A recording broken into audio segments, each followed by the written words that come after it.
Today we are going to worship Sri Shiva, Sadashiva. His quality is that he is forgiveness personified. The amount of forgiveness he has helped many of us to exist. Otherwise, this world would have perished. So many would have been finished. Because you know what is the condition of human beings. They don't understand what is wrong, what is right.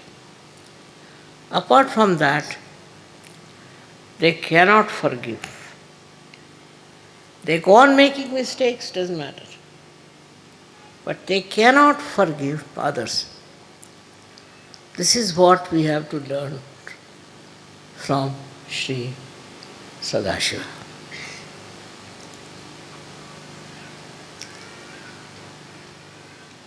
आज हम लोग श्री सदाशिव की पूजा करने वाले हैं। इनका विशेष स्वभाव ये है कि इनकी क्षमाशीलता इतनी ज़्यादा है कि उससे कोई इंसान मुकाबला नहीं कर सकता। हर हमारी गलतियों को माफ़ करते। वो अगर न करते तो ये दुनिया ख़त्म हो सकती थी, क्योंकि उनके अंदर वो भी शक्ति है जिससे वो इस सृष्टि को नष्ट कर सकते। इतने क्षमाशील होते हुए भी ये शक्ति उनके यहाँ जागृत और बढ़ती रहती। इसी शक्ति से जिससे वो क्षमा करते हैं, उसी के परिपाक से या कहना से अतिशयता से फिर वो इस संसार को नष्ट भी कर सकते। तो पहले तो हमें उनकी क्षमाशीलता सीखनी चाहिए। किस कदर क्षमाशील, छोटी छोटी चीज़ों को लेकर के हम लोग झगड़ा करते हैं, छोटी छोटी बातों पर हम झगड़ा करते हैं, पर ये किस कदर क्षमाशील है और क्षमा करते करते उस चरम सीमा पर पहुंच जाते हैं जहाँ से इनके अंदर ये नष्ट करने वाली शक्ति जागृत होती है।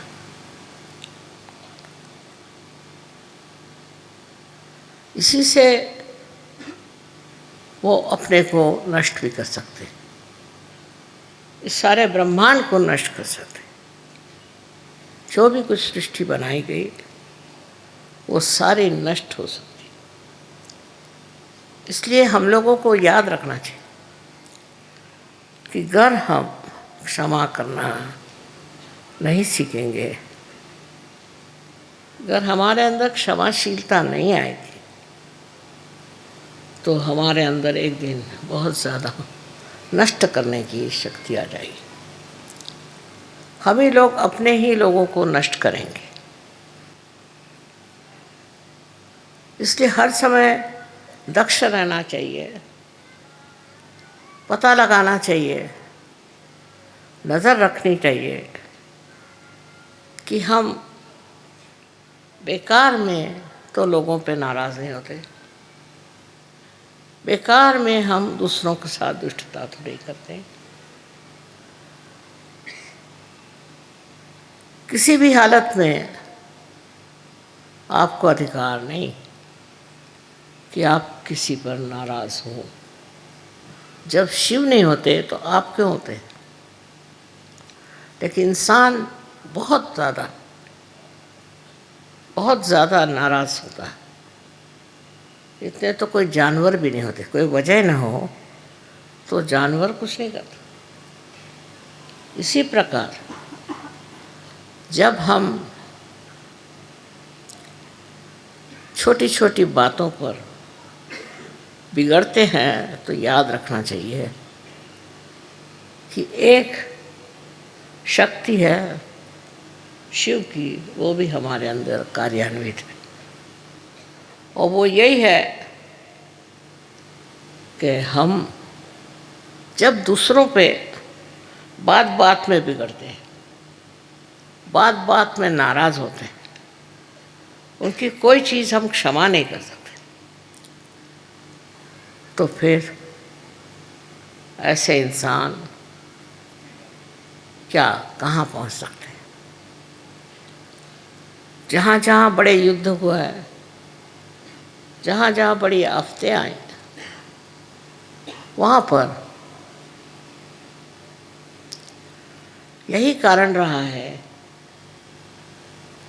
कि मानव जाति को दमन किया गया, नष्ट किया गया। ये शक्ति पहले ही से आ जाती है, बजाय कोई कारण के मनुष्य को ही नष्ट करता है हर जगह। उसकी ये प्रक्रिया क्यों होती है और कैसे होती है, ये बात हम लोगों को सोचना नहीं। यही सोचना है कि हम तो ऐसे शूद्र और निम्न स्तर के कार्य में उलझते तो नहीं।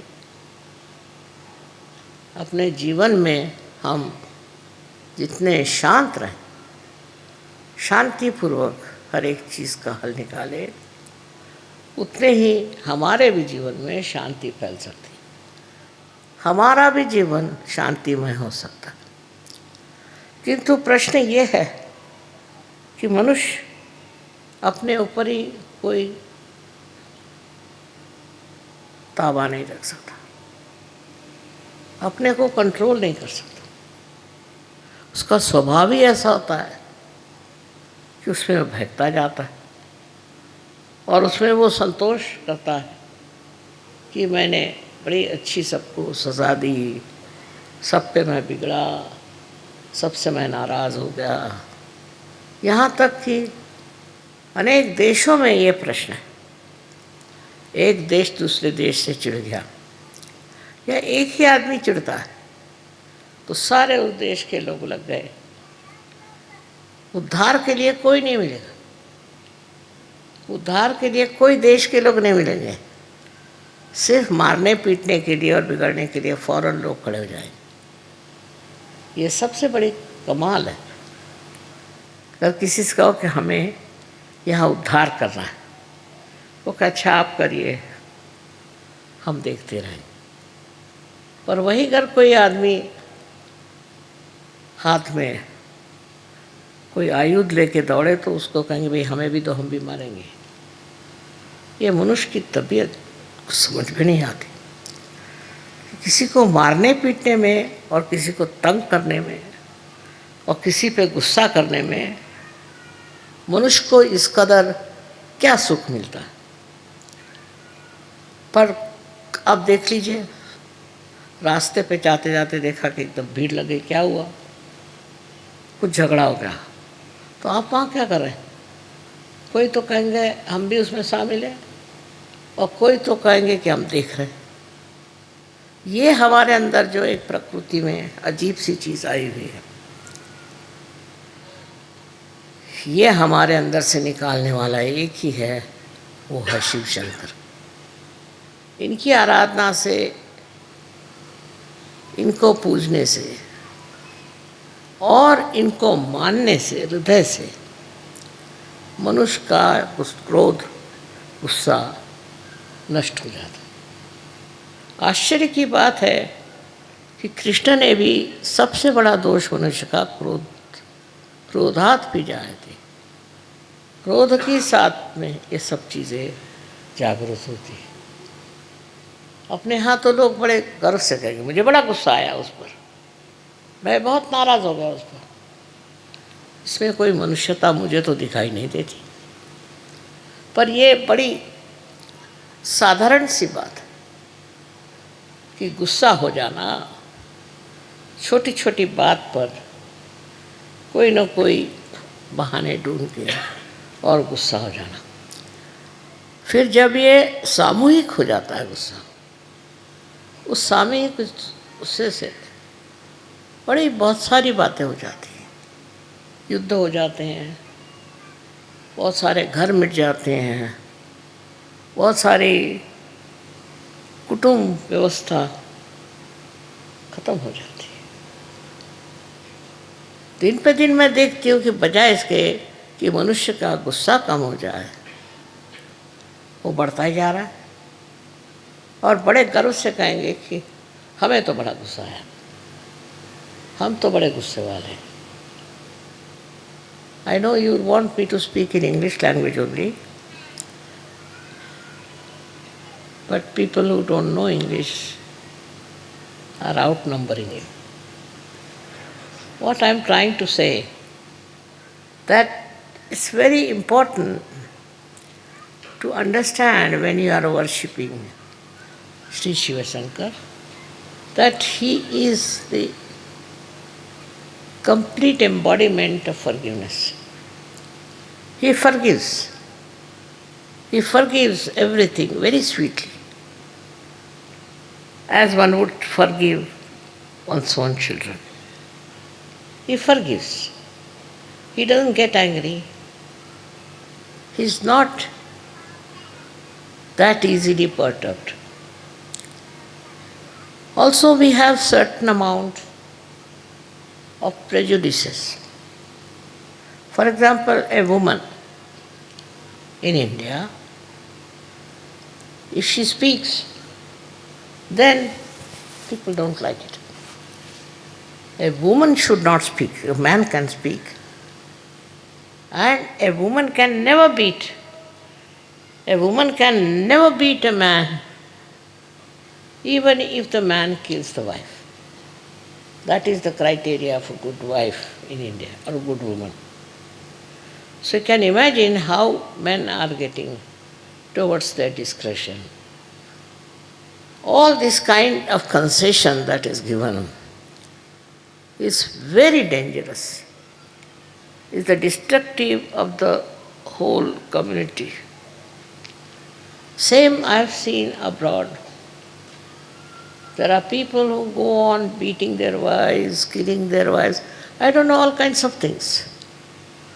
Because they have married somebody, they think they have every right to expect everything good from their wives, while they may not be at all good. And they go on torturing their wives. Not only that, but in the school, the teachers. They treat the students so badly, the students pick it up. And later on, they carry on the tradition of beating others and troubling others. So every time you say, I get very angry, tell yourself, you are on the wrong path. I have told so many times to so many of you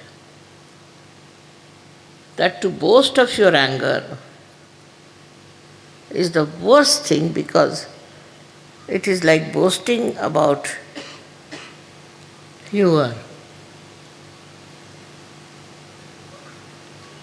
sins you are committing. These are the sins. I can understand some people who are drunkards, or some who are mad, or some who are out of their minds. But a person you'll find very, very sensible otherwise can be very ferocious, can be very dangerous. It is difficult to say from where do you get these qualities, because none of the divine personalities had this kind of thing. For no rhyme and reason, they won't lose their temper. And even if they do, it has to be a very strong reason up to the point of destruction. But I can understand them because they have to maintain this world and they have to look after the people who are supposed to be human beings. But sometimes I have seen human beings are even worse than animals. They get provoked for nothing at all. What is the reason? Why are you angry? They'll give you an excuse which is absolutely unreasonable. In this world, you have come to enjoy peace and joy. Without peace, you cannot joy. If you cannot give peace to others, how can you have joy? And the way people treat others in such a contemptuous manner, it's very surprising. What do they think of themselves? Why should they think so low about other people? It's beyond understanding to see a man losing temper on small things. But actually they are cowards. If it comes to facing some real problem in life, they recede back. Then they cannot come forward. This is the biggest tragedy of the whole thing. हमारे देश में भी लोग गुस्से वाले आदमी को पहचानते हैं। बस्ती में उसका नाम हो गया गुस्से वाला, ये गुस्सेला है, ये गुस्साड़ा है, ऐसे नाम उसके होते हैं और ऐसे आदमी से दूर ही रहना चाहते हैं। ठीक है, किसी ने गलती कर उसको माफ़ कर दीजिए। किसी ने कुछ ऐसा भी काम किया है जो नहीं करना चाहिए, उसे भी माफ़ कर दीजिए, क्योंकि कल ऐसा अगर आप काम करें, आप करें, तो आप किसकी सज़ा लेंगे? कौन आपको सज़ा देगा? इसलिए यही समझ लीजिए कि हम सहयोगियों को बिल्कुल अधिकार नहीं कि हम किसी को सज़ा दें और उनको शिक्षा दें। बहुत से लोग तो मैंने देखा बड़े खोपड़ी पर जमा हो जाते। शिव जी को जिसने मान लिया वही असली पार है। शिव जी का स्वभाव जिसके अंदर आ गया वही असल है, और उसके प्रोटेक्शन के लिए भी शिव जी है। जो आदमी सीधा सरल स्वभाव से ही है, उसको घबराने की कोई बात ही नहीं। उसको संभालने वाले शिव शंकर, उसको देखने वाले शिव शंकर। तो इस वजह से आपको उसमें इतना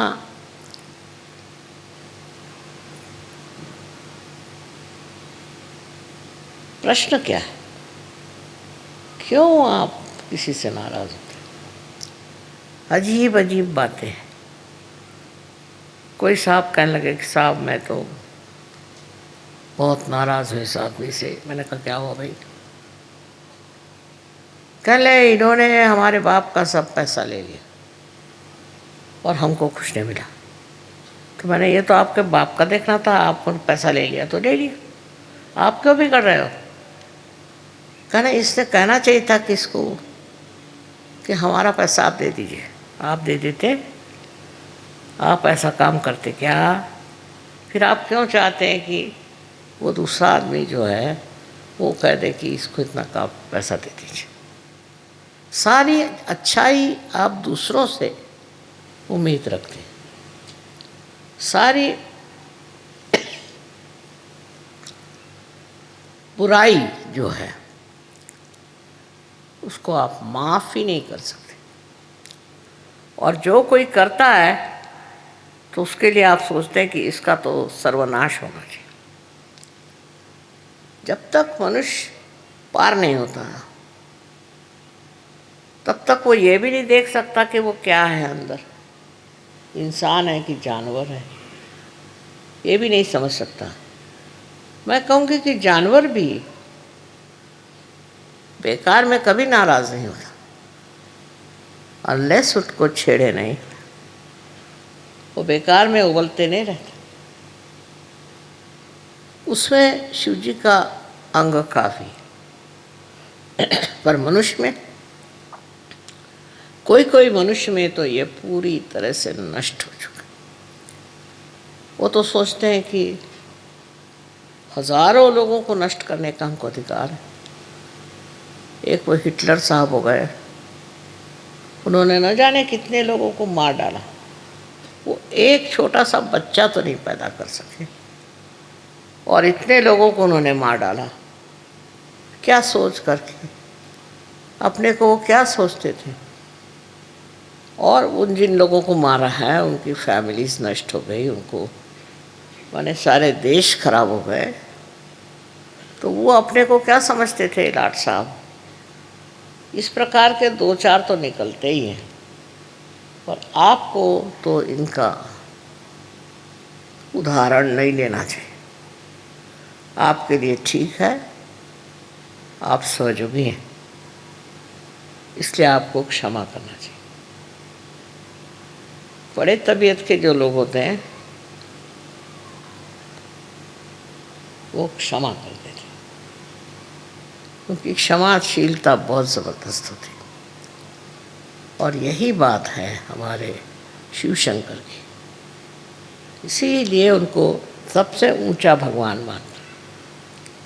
स्वयं के लिए उनको कुछ नहीं चाहिए, कुछ भी कपड़े पहन लेंगे, नहीं तो बदन में राख लगा लेंगे, कैसी भी स्थिति हो रह लेंगे, उनको कोई चीज़ की ज़रूरत नहीं है। पर अगर कोई आदमी किसी के साथ बहुत ज़्यादती करता है तो अंत में वही उसका नाश करते हैं। इतनी क्षमा की शक्ति उनमें है, उतनी ही उनमें नष्ट करने की शक्ति है। इसका कारण क्या है? कारण ये है कि मनुष्य उनको देखकर ये समझ ले कि अगर आप किसी के साथ बहुत ज़्यादती करेंगे तो आपका ठिकाना हो जाएगा। अब ये सब लोग गए कहाँ? बड़े बड़े आए थे रथी महारथी, इन्होंने इतने धंधे करे और ये गए कहाँ? इनका बड़ा नाम था, बहुतों को मारा, बहुतों को खत्म किया, बहुत से देश के देश खत्म कर दिए। आज वो है कहाँ? उनका कोई फोटो भी नहीं लगाता, उनका पुतला तो खड़ा करना छोड़ दीजिए, उनकी शक्ल नहीं देखने जाते लोग। इस तरह का चरित्र आपको अपना नहीं बनाना चाहिए। थोड़ी देर ये समझ लीजिए कि आपके नाराज़ स्वभाव से हो सकता है कि लोग आपसे डरें और डर के मारे बहुत से काम करें, पर जो काम डर के साथ होता है उसमें क्या मज़ा है, उसमें क्या विशेषता है? एक सोचने की बात है कि आपने कितने लोग दुनिया में जोड़े हैं आपने, और कितने लोगों को नष्ट कर दिया, कितने लोगों से झगड़ा हो गया। कोई कोई लोग होते हैं उनका तो धर्म है झगड़ा करना, उठे बैठे झगड़ा करना। कोई तो भी उनके अंदर एक लालसा होती है, सवेरे से झगड़ा हुआ, दिन में उससे झगड़ा हुआ, शाम को उससे झगड़ा हुआ। ऐसा स्वभाव जिस आदमी का हो जाए उसे तो लोग भागते हैं। वो अगर सामने से आते दिखाई देंगे तो लोग उड़ जाएंगे दूसरे रास्ते। इससे प्रेम नहीं बढ़ सकता। सहयोग तो पूरा प्रेम का कार्य है। इसमें देखिए हमें बड़े बड़े उदाहरण, ईसा मसीह ने सूली पर चढ़कर कहा था कि हे प्रभु इनको क्षमा कर दो, क्योंकि जानते नहीं क्या कर रहे। इसी प्रकार हमारे अंदर अगर क्षमाशीलता आ जाएगी तो हम भी शिव जी का क्या कहना चाहिए कि शिव जी का सामर्थ्य को प्राप्त करें, उनके गुणों को प्राप्त करें। गुस्सा करना, नाराज होना, ये तो कोई खास चीज़ नहीं। और इसलिए आज के दिन सबको हमको विचार करना चाहिए कि हम लोग किस कदर दूसरों पे हावी रहते और दूसरों को नष्ट करना चाहते हैं। खासकर हमारे देश में तो मर्दों ने बहुत जुल्म ढाए औरतों पे, और अब भी कर रहे हैं। उसमें सहयोगी को नहीं फंसना चाहिए, ये बेकार की चीज़ है, इसका कोई अर्थ नहीं लगता। शिव जी के आज पूजन में आप लोग सब अपने मन में संकल्प करें कि हम गुस्सा नहीं करें, चाहे कुछ हो जाए हम गुस्सा नहीं करें। गुस्सा का कोई उपयोग ही नहीं, तो क्यों गुस्सा करते हो? अपनी तबीयत खराब होती है। इसलिए आज सब लोग शिव जी को याद करें और उनके गुणों को प्राप्त होने की कोशिश करें। अनंत आशीर्वाद।